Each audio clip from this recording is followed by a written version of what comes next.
Good evening and welcome to the Merchant's House Museum. My name is Dale Vandersand and I will be your reader this evening. Welcome to American Gothic spine-tingling tales to raise your spirits. Tonight we will be hearing The White Old Maid from Twice Told Tales by Nathanial Hawthorne. Before we begin, in case you don't know the Merchant's House or you've never visited, the Merchant's House is a brownstone in New York City, Manhattan, New York City, that was built in 1832, and one family, the Treadwells, lived here from 1835 until 1933. They occupied the house and were the only family to have ever occupied the house for almost 100 years. This building tells the tale of pre-Civil War New York City and the merchant's class. Seabury Treadwell being the father of the family of 8 children, along with his wife Eliza Parker Treadwell. And if you come to the museum, which is now open, you will be able to see their rooms, their furniture, their possessions, even some of their clothing, which we have. All of the contents in the house is rather precious and indisposable. So it is a unique survivor of antebellum New York. Please visit the Merchant's House website, merchantshouse.org, to find out about other spirited events. So, without further ado, let us now join in on The White Old Maid. The moonbeams came through 2 deep and narrow windows and showed a spacious chamber, richly furnished in an antique fashion. From one lattice, the shadow of the diamond panes was thrown upon the floor. The ghostly light through the other slept upon a bed, falling between the heavy silken curtains and illuminating the face of a young man. But how quietly the slumberer lay, how pale his features, and how like a shroud the sheet was wound about his frame. Yes, it was a corpse in his burial clothes. Suddenly the fixed features seemed to move with dark emotion. Strange fantasy! It was but the shadow of the fringed curtain waving betwixt the dead face and the moonlight, as the door of the chamber opened and a girl stole softly to the bedside. Was there delusion in the moonbeams, or did her gesture and her eye betray a gleam of triumph as she bent over the pale corpse, pale as itself, and pressed her living lips to the cold ones of the dead? As she drew back from that long kiss, her features writhed as if a proud heart were fighting with its anguish. Again it seemed that the features of the corpse had moved responsive to her own, still an illusion. The silken curtain had waved a second time betwixt the dead face and the moonlight, as another fair young girl unclosed the door and glided ghost-like to the bedside. There the 2 maidens stood, both beautiful, with the pale beauty of the dead between them. But she, who had first entered, was proud and stately, the other a soft and fragile thing. "Away!" cried the lofty one. "Thou hadst him living, the dead is mine." "Thine," returned the other, shuddering. "Well hast thou spoken, the dead is thine." The proud girl started and stared into her face with a ghastly look, but a wild and mournful expression passed across the features of the gentle one, and weak and helpless, she sank down on the bed, her head pillowed beside that of the corpse, and her hair mingling with his dark locks. A creature of hope and joy, the first draught of sorrow had bewildered her. "Edith!" cried her rival. Edith groaned as with a sudden compression of the heart, and removing her cheek from the dead youth's pillow, she stood upright, fearfully encountering the eyes of the lofty girl. "Wilt thou betray me?" said the latter calmly. "Till the dead bid me speak, I will be silent," answered Edith. "Leave us alone together. Go and live many years, and then return and tell me of thy life. He too will be here. Then, if thou tellest of sufferings more than death, we will both forgive thee." "And what shall be the token?" asked the proud girl, as if her heart acknowledged a meaning in these wild words. "This lock of hair," said Edith, lifting one of the dark, clustering curls that lay heavily on the dead man's brow. The two maidens joined their hands over the bosom of the corpse and appointed a day and hour, far, far in time to come, for their next meeting in that chamber. The statelier girl gave one deep look at the motionless countenance, and departed, yet turned again and trembled ere she closed the door, almost believing that her dead lover frowned upon her. And Edith, too, was not her white form fading into the moonlight?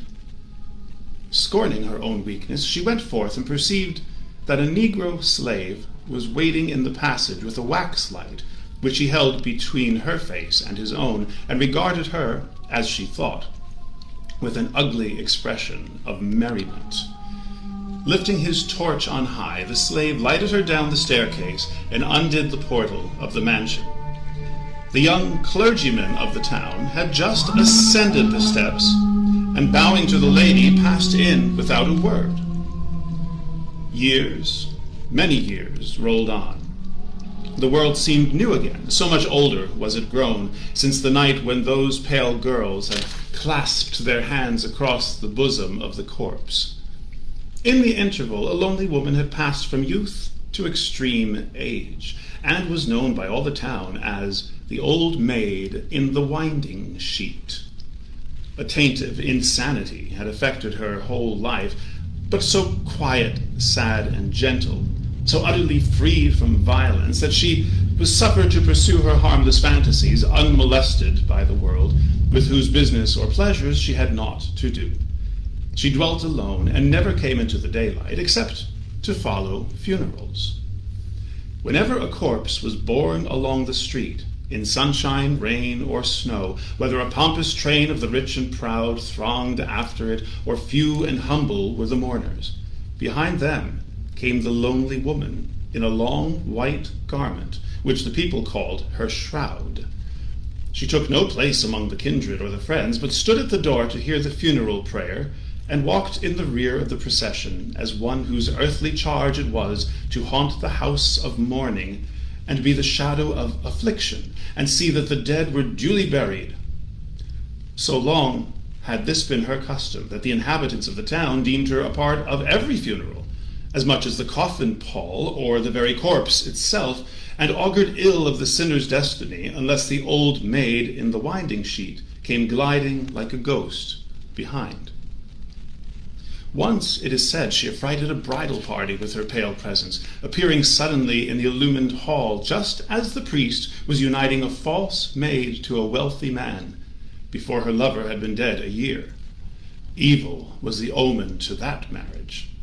Sometimes she stole forth by moonlight and visited the graves of venerable integrity and wedded love and virgin innocence, and every spot where the ashes of a kind and faithful heart were moldering. Over the hillocks of those favored dead would she stretch out her arms with a gesture as if she were scattering seeds, and many believed that she brought them from the garden of paradise, for the graves which she had visited were green beneath the snow and covered with sweet flowers from April to November. Her blessing was better than a holy verse upon the tombstone. Thus wore away her long, sad, peaceful, and fantastic life, till few were so old as she, and the people of later generations wondered how the dead had ever been buried, or mourners had endured their grief without the old maid in the winding sheet. Still years went on, and still she followed funerals, and was not yet summoned to her own festival of death. One afternoon, the great street of the town was all alive with business and bustle, though the sun now gilded only the upper half of the church spire, having left the housetops and loftiest trees in shadow. The scene was cheerful and animated, in spite of the somber shade between the high brick buildings. Here were pompous merchants in white wigs and laced velvet, the bronzed faces of sea captains, the foreign garb and air of Spanish Creoles, and the disdainful port of natives of old England, all contrasted with the rough aspect of one or two hack settlers negotiating sales of timber from forests where axe had never sounded. Sometimes a lady passed, swelling roundly forth in an embroidered petticoat, balancing her steps in high-heeled shoes, and curtsying with lofty grace to the punctilious obeisances of the gentleman. The life of the town seemed to have its very center not far from an old mansion that stood somewhat back from the pavement, surrounded by neglected grass, with a strange air of loneliness, rather deepened than dispelled by the throng so near it. Its site would have been suitably occupied by a magnificent exchange, or a brick block lettered all over with various signs, or the large house itself might have made a noble tavern with the King's Arms swinging before it and guests in every chamber, instead of the present solitude. But, owing to some dispute about the right of inheritance, the mansion had been long without a tenant, decaying from year to year, and throwing the stately gloom of its shadow over the busiest part of the town.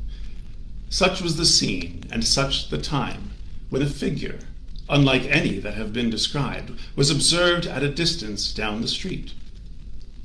"I espy a strange sail yonder," remarked a Liverpool captain, "that woman in the long white garment."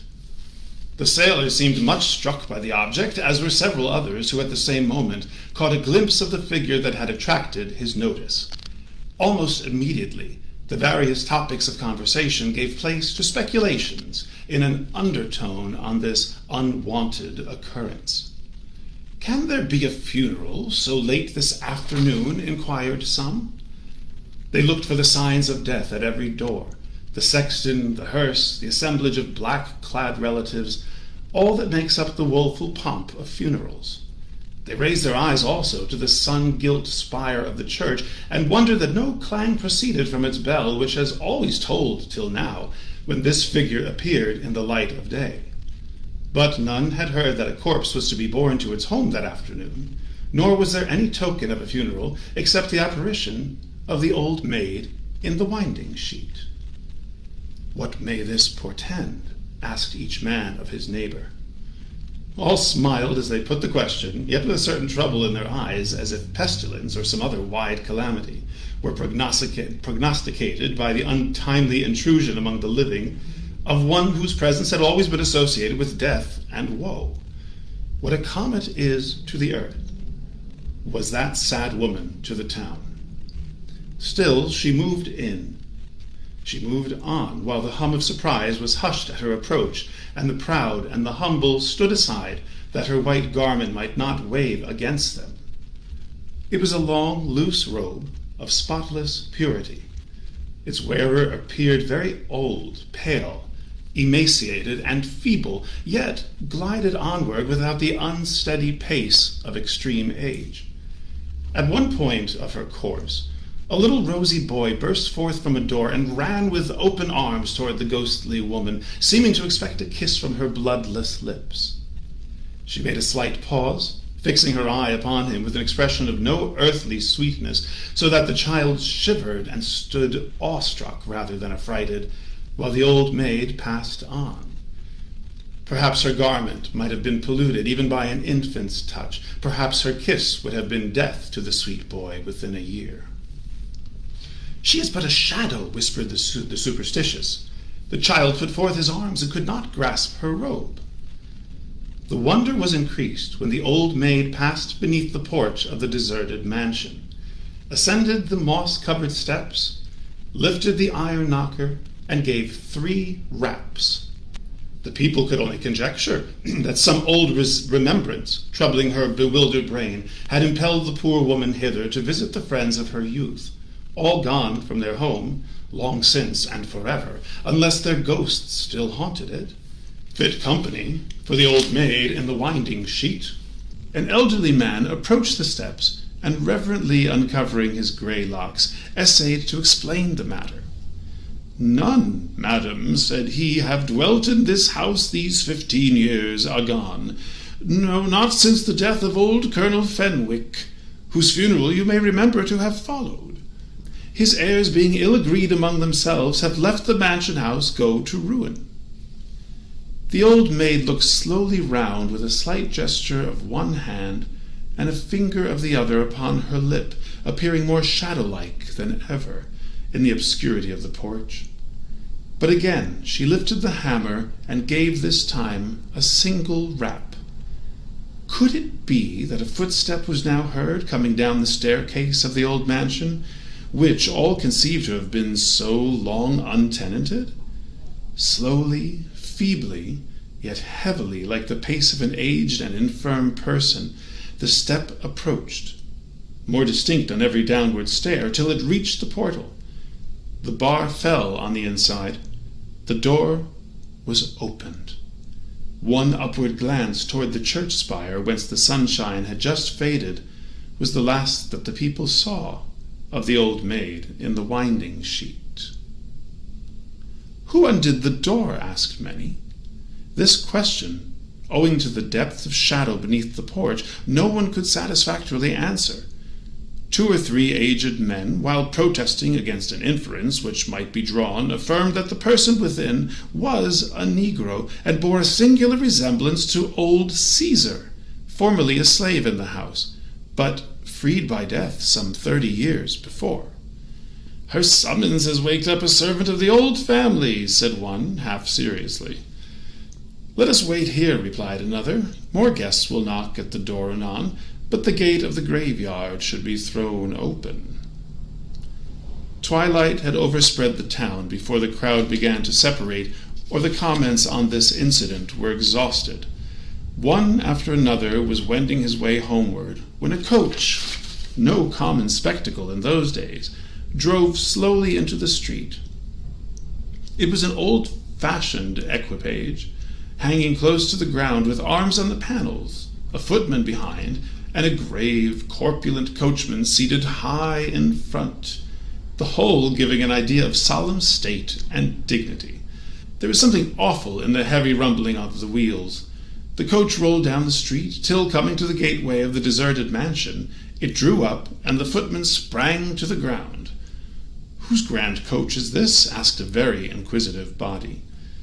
The footman made no reply, but ascended the steps of the old house, gave 3 raps with the iron hammer, and returned to open the coach door.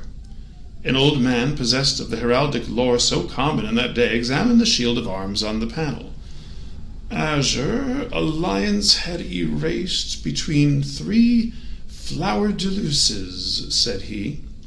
Then whispered the name of the family to whom these bearings belonged. The last inheritor of its honors was recently dead after a long residence amid the splendor of the British court, where his birth and wealth had given him no mean station. "He left no child," continued the herald, "and these arms, being in a lozenge, betoken that the coach appertains to his widow." Further disclosures perhaps might have been made had not the speaker suddenly been struck dumb by the stern eye of an ancient lady, who thrust forth her head from the coach, preparing to descend.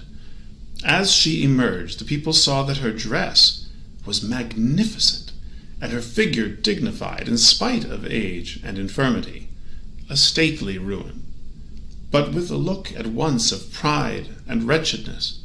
Her strong and rigid features had an awe about them, unlike that of the White Old Maid, but as of something evil. She passed up the steps, leaning on a gold-headed cane. The door swung open as she ascended, and the light of a torch glittered on the embroidery of her dress and gleamed on the pillars of the porch. After a momentary pause, a glance backwards, and then a desperate effort, she went in. The decipherer of the coat of arms had ventured up the lowest step, and shrinking back immediately, pale and tremulous, affirmed that the torch was held by the very image of old Caesar. "But such a hideous grin," added he, "was never seen on the face of mortal man, black or white. It will haunt me till my dying day." Meantime the coach had wheeled round with a prodigious clatter on the pavement, and rumbled up the street, disappearing in the twilight, while the ear still tracked its course. Scarcely was it gone when the people began to question whether the coach and attendants, the ancient lady, the spectre of old Caesar, and the old maid herself, were not all a strangely combined delusion, with some dark purport in its mystery. The whole town was astir, so that instead of dispersing, the crowd continually increased and stood gazing up at the windows of the mansion, now silvered by the brightening moon. The elders, glad to indulge the narrative propensity of age, told of the long-faded splendor of the family, the entertainments they had given, and the guests, the greatest of the land, and even titled and noble ones from abroad who had passed beneath that portal. These graphic reminiscences seemed to call up the ghosts of those to whom they referred. So strong was the impression on some of the more imaginative hearers that 2 or 3 were seized with trembling fits at one and the same moment, protesting that they had distinctly heard 3 other raps of the iron knocker. "Impossible!" exclaimed others. "See, the moon shines beneath the porch and shows every part of it, except in the narrow shade of that pillar. There is no one there." "Did not the door open?" whispered one of these fanciful persons. "Didst thou see it too?" said his companion in a startled tone. But the general sentiment was opposed to the idea that a third visitant had made application at the door of the deserted house. A few, however, adhered to this new marvel, and even declared that a red gleam, like that of a torch, had shone through the great front window, as if the negro were lighting a guest up the staircase. This, too, was pronounced a mere fantasy, but at once the whole multitude started, and each man beheld his own terror painted in the faces of all the rest. "What an awful thing this is!" cried they. A shriek, too fearfully distinct for doubt, had been heard within the mansion, breaking forth suddenly, and succeeded by a deep stillness, as if a heart had burst in giving it utterance. The people knew not whether to fly from the very sight of the house, or to rush trembling in and search out the strange mystery. Amid their confusion and affright, they were somewhat reassured by the appearance of their clergyman, a venerable patriarch, and equally a saint who had taught them and their fathers the way to heaven for more than the space of an ordinary lifetime. He was a reverend figure, with long white hair upon his shoulders, a white beard upon his breast, and a back so bent over his staff that he seemed to be looking downward continually, as if to choose a proper grave for his weary frame. It was some time before the good old man, being deaf and of impaired intellect, could be made to comprehend such portions of the affair as were comprehensible at all. But when possessed of the facts, his energies assumed unexpected vigor.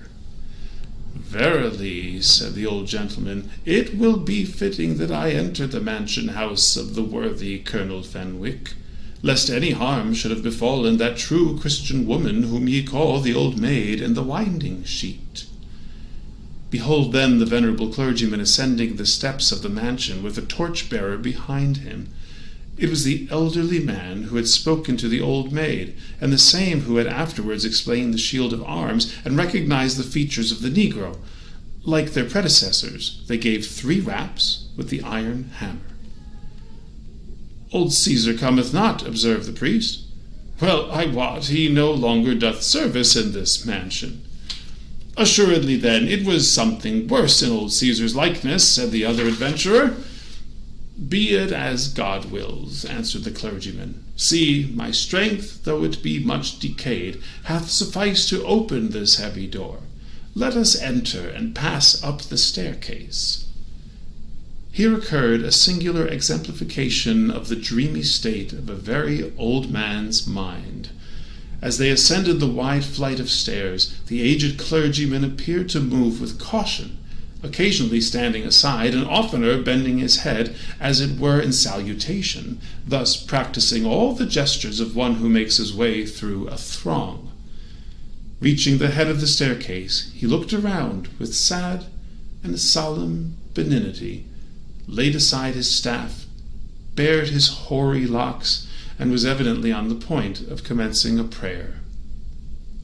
"Reverend sir," said his attendant, who conceived this a very suitable prelude to their further search, "would it not be well that the people join with us in prayer?" "Well-a-day," cried the old clergyman, staring strangely around him. "Art thou here with me, and none other?" Verily, past times were present to me, and I deemed that I was to make a funeral prayer as many a time heretofore from the head of this staircase. Of a truth I saw the shades of many that are gone. Yea, I have prayed at their burials one after another, and the old maid in the winding sheet hath seen them to their graves. Being now more thoroughly awake to their present purpose, he took his staff and struck forcibly on the floor till there came an echo from each deserted chamber, but no menial to answer their summons.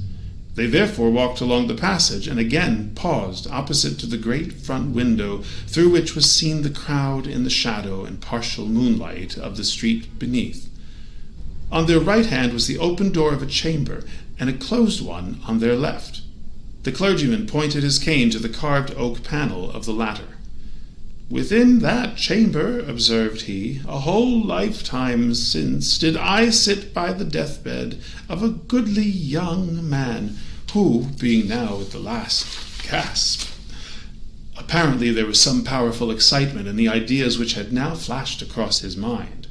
He snatched the torch from his companion's hand and threw open the door with such sudden violence that the flame was extinguished, leaving them no other light than the moonbeams, which fell through 2 windows into the spacious chamber. It was sufficient to discover all that could be known. In a high-backed oaken armchair, upright, with her hands clasped across her breast and her head thrown back, sat the old maid in the winding sheet. The stately dame had fallen on her knees, with her forehead on the holy knees of the old maid, one hand upon the floor, and the other pressed convulsively against her heart. It clutched a lock of hair, once sable, now discolored with a greenish mold. As the priest and layman advanced into the chamber, the old maid's features assumed such a resemblance of shifting expression that they trusted to hear the whole mystery explained by a single word. But it was only the shadow of a tattered curtain waving betwixt the dead face and the moonlight. "Both dead," said the venerable man. "Then who shall divulge the secret? Methinks it glimmers to and fro in my mind, like the light and shadow across the old maid's face. And now 'tis gone." Thank you for joining me, Dale Vandersand, in reading Nathanial Hawthorne's The White Old Maid. Please visit the Merchant's House website calendar to learn about more spirited events in October. You may also come pay a visit, for someone is almost always at home. Happy hauntings.